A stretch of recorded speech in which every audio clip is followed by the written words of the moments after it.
बजे से 5 बजे तक कथा रहेगी, ध्यान रखें। जो श्रोता भी आ रहे हैं, सुन रहे हैं, आस्था पे जो सुन रहे हैं, कल से कथा 2 बजे से होगी। और ये आज तक थी, क्योंकि फिर होली का प्रसंग और ये सब शुरू हो जाएंगे, प्रारंभ हो जाएंगे, तो इसके लिए कल से कथा 2 बजे से होगी। जो भी आस्था पे सुन रहे हैं वो यूट्यूब पे सुनेंगे, और आस्था पे आई थिंक 4 बजे या 5 बजे से शुरू होगा।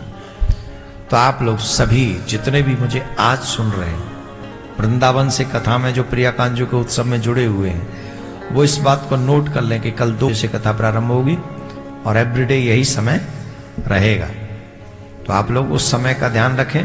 तो कल से भोजन कम करें। ये जो सोफे और कुर्सियों वाले हैं, तो भोजन पे कंट्रोल सुबह करें। सिर्फ वो कौन से एलोवेरा पी के ही कथा में बैठ जाएं। हाँ, और फिर जाके फिर भंडारे में भोजन पाएं। एलोवेरा जूस आता है ना, क्या आता है? आता नहीं? अरे तो मूली का जूस पी के बैठ जाइए। अच्छा ठीक है, करेले का जूस पी के बैठ जाइए, शरीर स्वस्थ हो जाएगा। ऐसा नहीं, दोपहर में जो भोजन बनेगा आप थोड़ा थोड़ा हल्का, जिससे आलस्य ना आए। या तो हम कह देंगे 10 बजे खा के सो जाओ, फिर दोबारा, और फिर स्नान करके 1-1:30 बजे आके बैठ। तो हम आपसे आग्रह करेंगे, आलस्य कदापि नहीं। बहुत आनंद आ रहा है। देखो, हम गिना नहीं रहे, अब छोड़ो, कथा का समय वैसे ही कम रह गया। हम एक बात समझ लो, जब भगवान अपने भक्त के लिए गर्भ में जा सकते हैं, तुम जहां हो, तुम जहां रहते हो, तुम जैसे भी हो, ठाकुर जी तुम्हारी पुकार पर वहां भी पहुंच जाएंगे।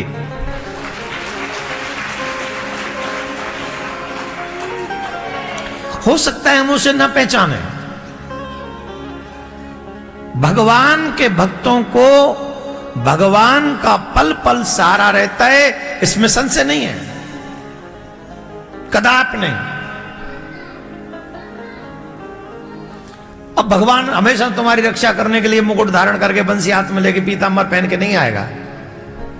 जब वो तुम्हें देखेगा, घर में भी नहीं गए थे पीतांबर पहन, मोर मुकुट धारण करके अंगुष्ठ के समान रूप बनाया और पहुंच गए। जब जहां आपको, अगर आप सच्चे भक्त हो, भगवान एनी हाउ तुम तक पहुंच जाएंगे। एनी हाउ मतलब कैसे भी करके। लेकिन कब? जब तुम भगवान के ही भक्त बनोगे तब। हमने तो अनुभव एक बार नहीं, लाखों बार किया। जब से भगवान की कथा प्रारंभ की 28 साल में, एक से एक अनुभव हुए हैं, एक से एक अनुभव। एक दिन हवाई जहाज पे जा रहे, हम कहां, सिंगापुर जा रहे, कि जन कहां, दिल्ली थे। और महाराज वो पहली बार वो गए घूमे कहां, वो माता जी गई शायद वहां सिंगापुर, वहां में कथा ना करी हमने, पानी के जहाज में। तुम गई तो ही चश्मा पहरे कारो। हाँ, ये माता जी कारो चश्मा पहरे गई पहली बार। हाँ, फिर इन देख मेन्यू मंगा लो। मैंने जब तो वहां गए, और महाराज वो फ्लाइट उड़ रही कम से कम 30-35 हजार फीट की ऊंचाई पर, और अचानक से पतो ना जरबा प्लेन में पायलट है कछु है गो, सिन का है कछु है गो, वो प्लेन एकदम तो नीचे आओ, धाम देसी ना, कम से कम 5-6 हजार का हो तो वो पार कर गो। महाराज ऐसा लगे हो जैसे ऊपर ते वो झूला टूट ना जाए, जैसे ऊपर वाले वो जो झूला जो झूले कहां, जैसे ने ऐसा लगा जैसे झूला का वो गोल मंडला टूट गो। और सबके मुख से एक ही आवाज आई, जो काफी भक्त गए थे उसमें, राधे राधे, एकदम चीखे। और मैं गारंटी से कहता हूं, इतने दिल से उन्होंने कथा में कभी नहीं बुलाया होगा, कभी नहीं। और वो जो आवाज निकली उनकी एकदम दिल से, राधे, मतलब उन्हें लगी कि है गो भंडारो, घूमे आए सिंगापुर। हमने भी पुकार। अच्छा, हमारी माता जी भी गई थी उसमें, माता जी को कोई फर्क नहीं पड़ा। माता जी, अच्छा पहली बार गई थी, माता जी को लगा प्लेन ऐसे ही चलता होगा।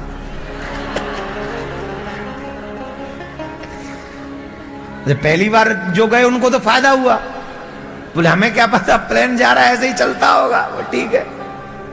लेकिन जब हमने सिर्फ ठाकुर जी को याद किया, आपके आश्रित तो इतनी दुनिया जा रही है, कथा होगी वहां, आप देखिए।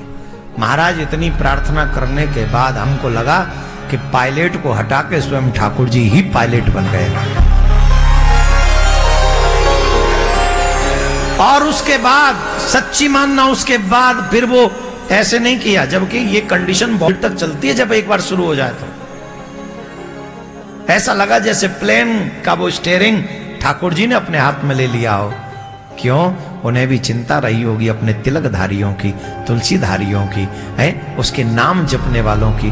क्या वो चिंता नहीं करेगा? अरे वो आकाश में भी पहुंच जाएगा, वो पानी में भी पहुंच जाएगा, तुम जहां रहोगे वो वहां पहुंच जाएगा। बस एक बार मेरे गोविंद पर विश्वास से देख लो।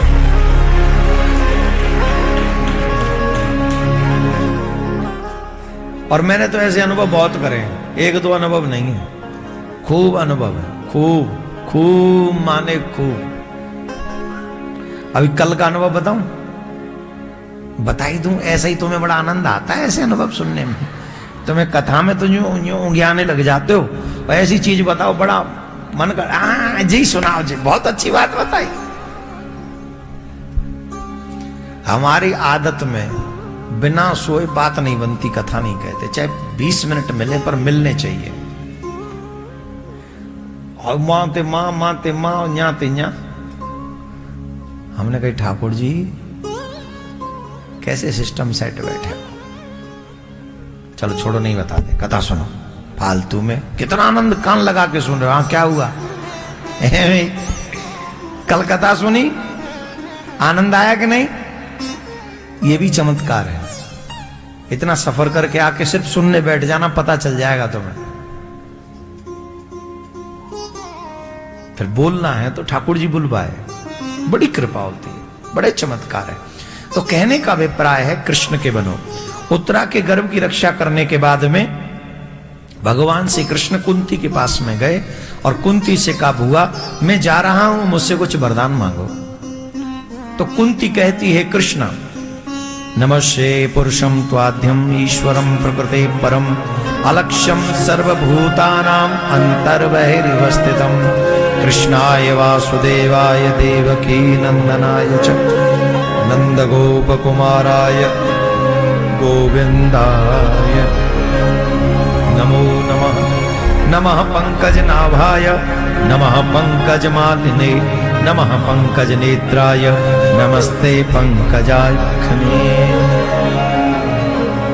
मैं आपको प्रणाम करती हूं, मैं आपको जानती हूं, आप सभी मानवों के, प्राणियों के, जीवों के भीतर बाहर उपस्थित हैं, निवास करते हैं। भगवान श्री कृष्ण बोले बुआ उल्टी गंगा क्यों बहा रही हो? भाई मैं भतीजा हूं, मैं प्रणाम करूंगा, क्यों प्रणाम कर रही हो? तो कुंती बोली बहुत छलिया छलिया तुमने, अब भी चलोगे? अरे अपना कह कह के तुमने इतना छला है ना, इन लोगों को भ्रम में रखा हुआ है कि तुम साधारण मनुष्य हो। अरे तुम साधारण मनुष्य नहीं, अंतर बहिर्वस्थितम, तुम वो जीव, ईश्वर के प्राण आधार हो। आप ईश्वर हो, आप सभी के भीतर हो, सभी के बाहर हो। इन मानवों की इंद्रियों को संचालित करने वाले परम पिता आप ही हो। मैं आपको बार बार नमन करती हूं। अच्छा बुआ मैं जा रहा हूं, कुछ मांग लो। पहचान ही लिया है तो कुछ मांग लो। बोले जो मांगूंगी सो दे दोगे? ऐसा इस ब्रह्मांड में कुछ नहीं है जो मैं आपको ना दे सकूं। भगवान श्री कृष्ण अपने गुरु माता के कहने से हुए पुत्रों को ले आए यमलोक से। अब बताओ तुम आओ, कोई लिया हुआ तो बड़ो पैसा वाला हो, एमएलए एमपी हो, कोई जज हो, वकील हो, कोई बहुत बड़ा बिजनेसमैन हो, पुलिस वाला हो, कोई लिया ला सकेगा? जवाब दो। मरे हुए पुत्रों को, और सिर्फ ना सिर्फ अपने ही गुरु पुत्र नहीं, देव की माँ ने भी कहा कि मैं अपने पुत्रों को लाड़ प्यार नहीं कर सकी, भगवान वो भी ले आए,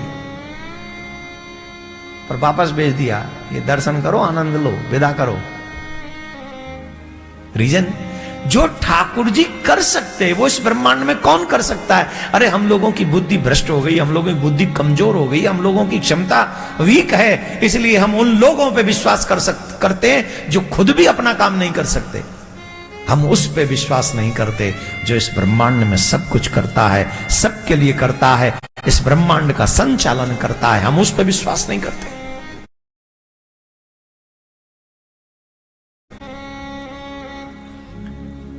भुआ आप मांगिए, ऐसा क्या है जो मैं आपको नहीं दे सकता? तो भुआ कहती है, अगर दे सकते हो कृष्ण, विपदः सन्तु न सस्वत् तत्र तत्र जगत गुरो भवतो दर्शनम यस्यात् पुनर्भव दर्शनम। जब तक जीवन है, जब तक मेरे जीवन में विपत्ति इसी प्रकार आती रहे जैसे पहले आती रही थी। कृष्ण बोले, अभी तक पेट नहीं भरा। जितनी विपत्तियां कुंती भुआ में सही हैं, हम लोग तो सोच भी लेना तो अटैक आ जाए। इस संसार में सबसे बड़ा कलंक है कुंवारी के पुत्र होना। कुंती के हुआ, कुंती जी का जन्म कहीं हुआ, पालन पोषण कहीं हुआ। कुंती जी को पति कैसा मिला? पांडु। जैसे सांप, अगर तुम किसी स्त्री का स्पर्श करोगे तो तुम्हें प्राण त्यागने पड़ेंगे, मतलब स्पर्श भी नहीं कर सकता वो अपनी पत्नी का, ऐसा पति मिला। 5 बाल गोपाल जब हुए, 2 तुम छोटी के थे, 3 इनके थे। 5 पुत्र पांडव, जन्म से ही दुख पाया उन्होंने, उनका राज्य छीन लिया गया। फिर उन्हीं की पुत्र वधू द्रौपदी का भरी सभा में अपमान हुआ। फिर पांडवों का वनवास हुआ, 13 बरस बाहर रहे, 1 बरस तो रूप बदल के रहना पड़ा। आप कल्पना करिए, अर्जुन जैसे योद्धा को भ्रंडला बनना पड़ा। क्या बनना पड़ा? जोर से बोलिए। भ्रंडला समझ गए? पुरुष है पर स्त्री बन के रहना पड़ा। इसके पीछे भी एक रीजन है, एक साप है। ऐसे नहीं बन गया था ये। एक बार भगवान श्री कृष्ण के कहने पर अर्जुन इंद्र से मिलने के लिए स्वर्ग गए। ये हमारे देश के जितने भी युवा बच्चे हैं उनको सुननी चाहिए कथा, ध्यान से सुनना। अर्जुन स्वर्ग गए और स्वर्ग में जब ये गए तो इन्हें देखकर एक स्वर्ग की अप्सरा इन पर मोहित हो गई और वो इनसे प्रेम करने लगी। जिस कक्ष में इनको रहने के लिए कहा गया स्वर्ग में अर्जुन को,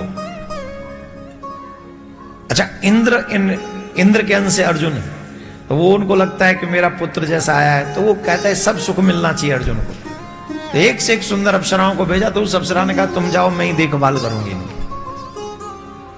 तो वो अप्सरा जो थी इस प्रयास में थी कि अर्जुन पे जैसे मैं प्रेम करती हूं वैसे अर्जुन मुझे प्रेम करे और मेरी इच्छा मेरी भावना को अर्जुन पूरी करे।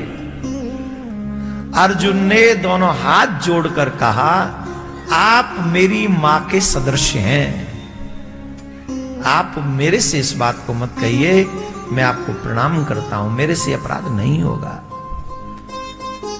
तो उस अप्सरा ने शाप दे दिया, अर्जुन एक स्त्री तुमसे एक सुख की याचना करती है और तुम उस स्त्री को वो सुख प्रदान नहीं कर सकते, मैं तुम्हें शाप दे दूंगी। अर्जुन ने कहा, मां आप जो भी देंगी मैं स्वीकार करूंगा, पर मैं ये अपराध नहीं कर सकता। उन्होंने कहा कि जब तू पुरुषत्व का त्याग कर रहा है एक स्त्री की याचना पर भी, तो मैं तुझे शाप देती हूं, तुझे भ्रंडला बनना पड़ेगा। सर झुका के स्वीकार किया कि मुझे स्वीकार। तो 1 वर्ष तक आज के उन बच्चों की बात कर रहा हूं जो फोटो देख देख के मचल जाते हैं। ये देखिए, इसको कहते हैं ऐसे लोग जो धर्मनिष्ठ होते हैं, ऐसे लोग जो आचार्य से युक्त होते हैं, आचरण से युक्त होते हैं, ऐसे लोगों को भगवान सारथी के रूप में मिलते हैं। ऐसे लोगों को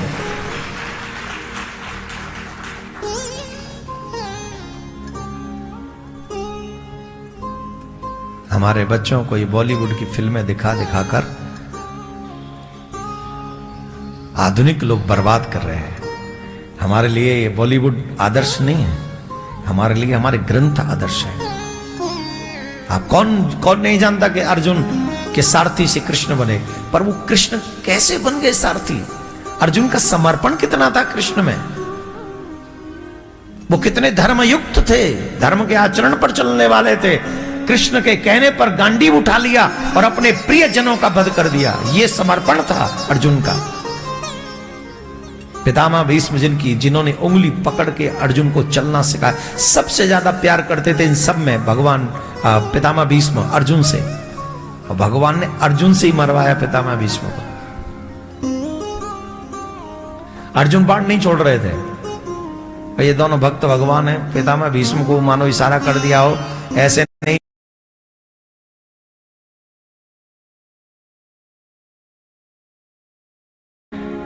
जैसे कि द्रोणाचार्य के वध के समय असत्य वचन का उच्चारण करना, जैसे कि जयद्रथ को छल के साथ मारना, आदि आदि। दुर्योधन तो पापिष्ट था ही। दुर्योधन पाप करे, छल करे, कपट करे, वो सब ठीक। लेकिन पांडवों का जब इतिहास लिखा जाएगा, पांडवों की जब विजय की बात लिखी जाएगी, तब ये लिखा जाएगा कि द्रोणाचार्य को झूठ बोल के मारा गया। तब ये लिखा जाएगा कि कर्ण को निहत्था मारा गया। तो उसमें पांडवों का क्या ये उचित था? भगवान श्री कृष्ण ने कहा, पितामह एकदम उचित था, अनुचित कुछ भी नहीं था। संवाद पितामह भीष्म और कृष्ण का है। दोनों एक जगत गुरु हैं और एक तत्व को जानने, वो जगत गुरु के तत्व को जानते हैं, इसलिए हल्के में मत लीजिएगा इस संवाद को। मैं बहुत कुछ छोड़ रहा हूं इस संवाद के लिए, सिर्फ आपको समझाने के लिए। भगवान श्री कृष्ण बोले एकदम उचित किया पांडवों ने। पितामह भीष्म बोले, कृष्ण ये आप कह रहे हो? पहले आपका राम अवतार हो चुका है, और राम अवतार में आपने जिस मर्यादा का पालन किया है, एक शब्द भी आपने मिथ्या नहीं बोला। अपने भाई के लिए राज्य छोड़ के चले गए थे। रावण जैसा शत्रु मिला, लेकिन उस शत्रु का भी आदर तुमने किया। और आज राम अवतार लेने वाले कृष्ण ये कहते हैं कि इन्होंने उचित किया। भगवान श्री कृष्ण कहते हैं, पितामह जिस युग की आप बात कर रहे हैं वो त्रेता युग था, जब मैं राम था। और जब मैं राम बन के आया तो राम के बट में बहुत अच्छा पल था।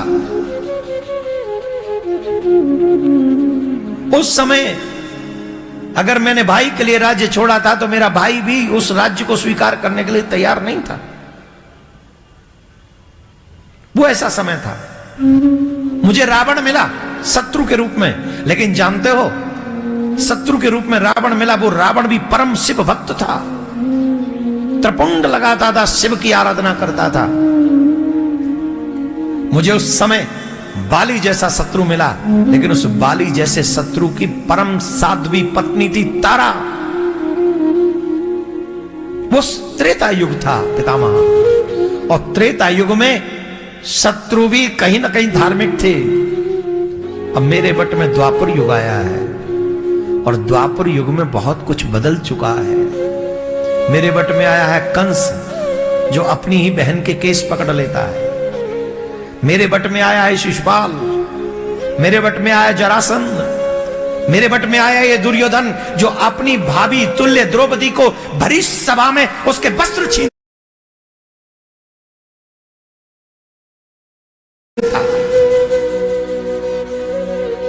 युग बदल चुका है पितामह, युग बदल चुका है। और इस बदले हुए युग में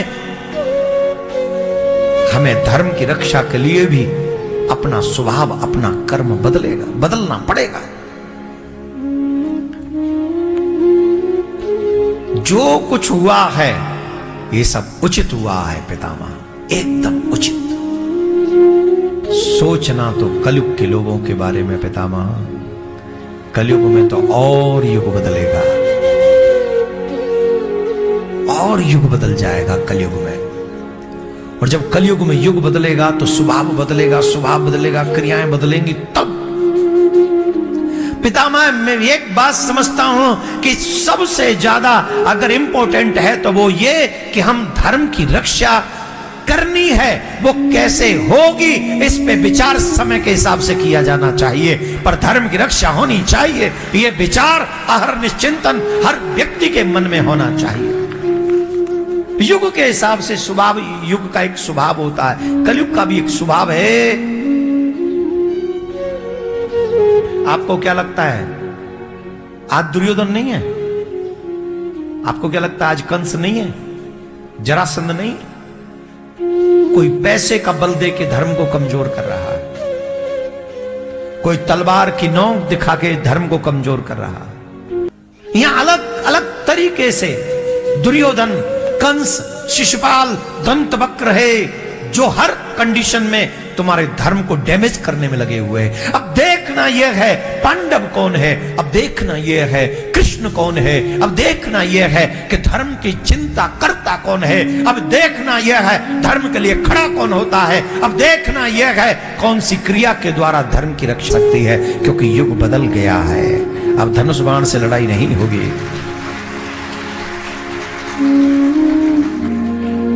युग बदल गया है, अब धनुष बाण की लड़ाई नहीं है।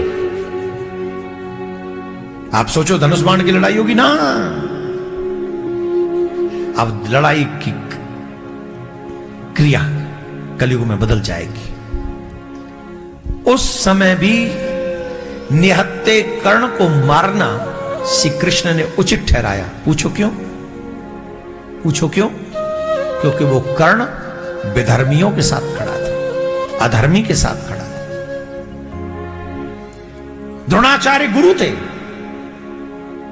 कौन थे? गुरु, जिन्होंने पांडवों को शस्त्र विद्या सिखाई। पर भगवान श्री कृष्ण ने पांडवों से असत्य वचन का सहारा लेकर उनका भी वध करवाया। क्यों? वो भी अधर्म के साथ खड़े थे। इसलिए हे सनातनियों, ये महाभारत का उदाहरण मैं तुम्हें इसलिए दे रहा हूं। मैं ये नहीं कहता कि तुम किसी का वध कर दो, लेकिन ये जरूर कहूंगा अपने धर्म के ऊपर आंच मत आने दो। इसके लिए तुम्हें चाहे जो भी उपाय करना पड़े, यू कैन डू इट। अगर तुमने अपने धर्म की रक्षा नहीं की तो तुम भी पांडवों की सेना में नहीं खड़े होगे, तुम्हारा भी नाम कौरवों की सेना में होगा। कई बार मौन रहकर भी हम अधर्म का समर्थन कर देते हैं। पितामह भीष्म ने यह नहीं कहा था कि दुर्योधन सही कर रहा है। द्रौपदी के समय मौन ही तो थे। तो मौनम स्वीकृति लक्षणम, मौन भी स्वीकृति का लक्षण है। तो जो लोग धर्म की हत्या होते हुए देख रहे हैं वो भी अधर्मी ही हैं।